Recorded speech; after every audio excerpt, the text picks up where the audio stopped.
Nasihat dari Imam Ahmad kepada seseorang yang menurut saya penting untuk kita. Jadi suatu ketika ada orang datang kepada Imam Ahmad minta diberi nasihat. Imam Ahmad memberi nasihat begini. Jadi Imam Ahmad tidak memberi teori macam-macam. Imam Ahmad hanya mengulang, menegaskan keyakinan orang ini selama ini. Sebenarnya ini juga kepada kita, menyinggung kita selama ini. Karena kadang-kadang kita itu ngerti semua teori tentang kebaikan, hanya saja kita tidak pernah mau dan tidak pernah menyempatkan diri untuk menjalankannya, merenungkannya, dan lain sebagainya. Maka Imam Ahmad isi nasihatnya begini pada orang ini. Jika Allah Azza wa Jalla menanggung rizki, maka mengapa engkau khawatir? Jika ganti dari Allah itu benar, maka mengapa engkau bakhil?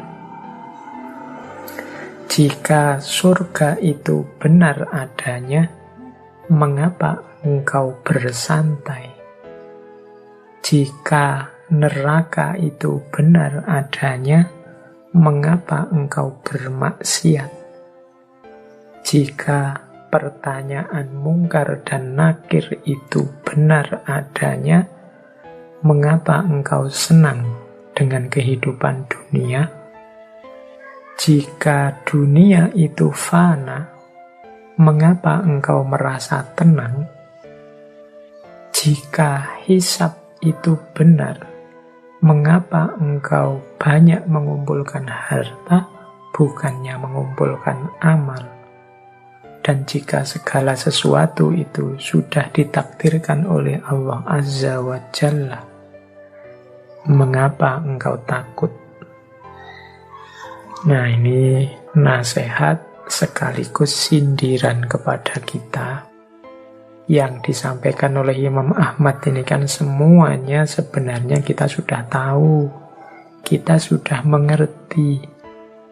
Hanya saja kita tidak pernah secara serius menghidupkan pengetahuan dan keyakinan itu dalam keseharian kita. Kita ngerti kok kalau rezeki itu sudah ditanggung oleh Allah. Tapi coba berapa kali kita khawatir, berapa kali kita takut tentang rizki. Kalau ditanya orang, rizki itu kan sudah dibagi toh? Jawabannya kita mesti iya. Allah lah yang menetapkan rizki setiap makhluknya.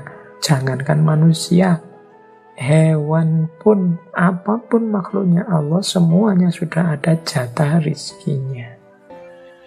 Katanya Imam Ahmad, lah kok engkau khawatir? Kalau sudah yakin Allah yang menanggung rizki, ya seharusnya engkau tenang. Bekerja semaksimal mungkin sesuai bidangnya masing-masing. Apapun hasilnya, apapun rizkinya, diterima. Berarti itu jatahnya. Apapun yang kita lakukan, ya sudah itu jatahnya. Karena rezeki sudah ditanggung oleh Allah. Loh kalau begitu, kalau kita tidak bekerja juga rezeki akan datang, Pak. Mungkin, tapi ketika kita tidak bekerja, tidak melakukan apa-apa, ada yang kita langgar. Sunnatullah dan perintahnya Allah, juga tuntunan Rasulullah untuk bekerja. Bahkan menurut Rasulullah itu, daripada engkau minta-minta, ambil kapak dari rumahmu untuk motong kayu. Itu kan berarti bekerja itu sesuatu yang wajib. Tidak boleh kita diam saja. Jadi seakan dua hal yang berbeda, kerja dengan rizki. Kalau rizki sudah ditanggung Allah. Kalau kerja itu kewajiban kita. Jadi jalankan kerja sebaik mungkin, setelah itu rizki dari Allah akan datang. Yang kedua, jika ganti dari Allah itu benar, maka mengapa engkau bakhil? Ini sindiran juga buat kita. Al-Quran itu secara tegas menyatakan barang siapa berinfak, barang siapa bersedekah, Allah akan memberinya, membalasnya dengan berkali lipat. Dan kita sebenarnya juga percaya logika ini. Tapi mengapa kok kita masih bakhil? Masih eman untuk berbagi, masih pelit, masih perhitungan kalau ingin memberi atau membantu seseorang. Katanya apapun yang kita berikan, kita yakin akan diganti oleh Allah. Tapi kok kelakuan kita sehari-hari tidak menunjukkan itu. Ini disindir oleh Imam Ahmad. Jika ganti dari Allah itu benar, mengapa engkau bakhil?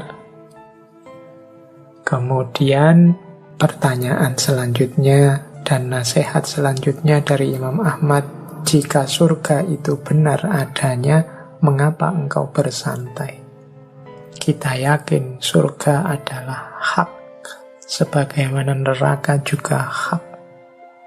Lah kok kita santai? Kok kita tidak semangat beribadah? Kok kita tidak semangat ingin dekat pada Allah? Masih bisa kita bersantai dengan keyakinan bahwa besok ada surga. Jika neraka itu benar adanya, mengapa engkau bermaksiat? Masih bisa kita melakukan maksiat padahal kita yakin neraka itu hak ada. Berarti pengetahuan kita tentang surga, tentang neraka tidak hidup. Dia berhenti hanya sebagai pengetahuan. Kemudian jika pertanyaan mungkar dan nakir itu benar adanya, mengapa engkau senang dengan kehidupan ini?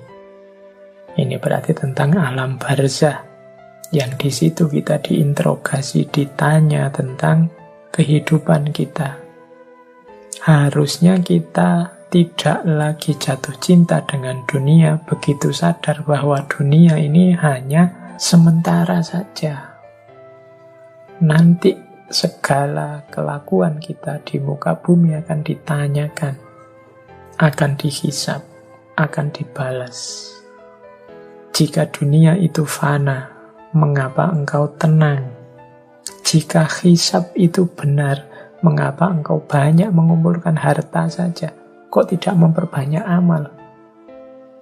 Dan jika segala sesuatu sudah ditakdirkan oleh Allah, mengapa engkau takut?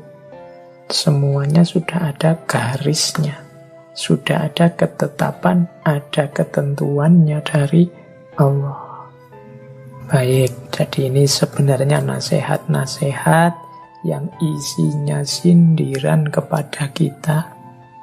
Kita ini orang beriman yang percaya kepada apapun yang tadi disebutkan dalam nasihatnya Imam Ahmad.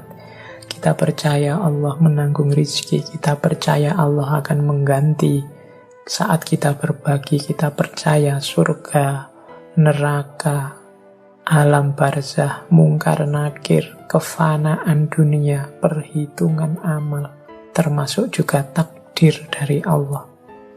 Tapi mengapa hidup kita, keseharian kita tidak mencerminkan semua itu?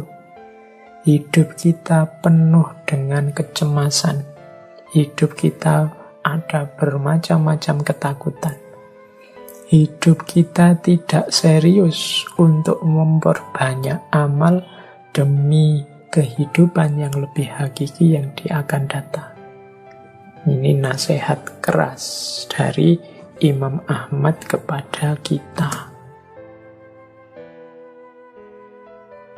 Baik, saya tambahi satu lagi nasihat dari Imam Ahmad tentang takdir atau ketetapan Allah.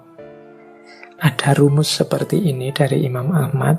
Jika engkau ingin agar Allah memberikan apa yang engkau sukai, maka gigihlah dalam mengerjakan apapun yang Allah sukai.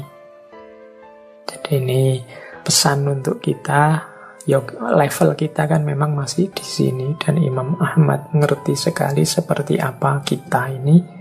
Maka tips dari Imam Ahmad, kalau engkau ingin agar Allah mengabulkan keinginanmu, memberikan apa yang engkau sukai, sebaliknya engkau pun harus serius gigih mengerjakan apa yang Allah sukai. Apa sih yang Allah sukai? Insya Allah kita sudah tahu. Mendekat padanya, berdoa padanya, menjalankan perintahnya semampu semaksimal yang kita bisa. Kita persembahkan hidup ini untuk Allah, maka sebaliknya Allah akan mempersembahkan kasih sayangnya yang tidak terbatas untuk kita. Allah akan memberikan tidak saja hal-hal yang kita sukai, tapi juga segala hal yang baik, manfaat, dan barokah untuk hidup kita. Keinginan-keinginan kita itu kan tidak selalu positif, kadang diwarnai hawa nafsu. Kadang-kadang kita juga menginginkan sesuatu yang menurut kita baik, tapi di balik itu tersembunyi bahaya-bahaya untuk hidup kita, baik di dunia maupun di akhirat. Nah, insya Allah, tapi kalau jalan untuk mewujudkan keinginan-keinginan itu dengan cara menjalankan apa yang diinginkan dan diridhoi oleh Allah, insya Allah yang diberikan oleh Allah tidak sekedar mewujudkan apa yang kita inginkan, tapi memberikan jauh yang lebih baik dari itu. Mungkin kita inginnya 10, Allah memberikan 12. Atau Allah tidak memberikan yang 10 itu karena Allah tahu yang 10 ini efeknya akan merusak dalam hidup kita. Allah menggantinya dengan 10 yang lain, 12 yang lain yang jauh lebih bermanfaat dan barokah untuk hidup kita. Jadi kita tidak bergantung pada amal kita, pada harapan kita, tapi kita pasrahkan semua pada Allah. Kita mohon agar keinginan kita terkabul, terpenuhi dengan jalan menjalankan apa yang diinginkan oleh Allah dan menjauhi apa yang tidak disukai oleh Allah. Ini maksud dari wasiat Imam Ahmad yang terakhir ini. Oke, baik. Saya akhiri sekian. Kurang lebihnya mohon maaf. Wallahul muwafiq. Wallahu a'lam bishawab. Wassalamualaikum warahmatullahi wabarakatuh.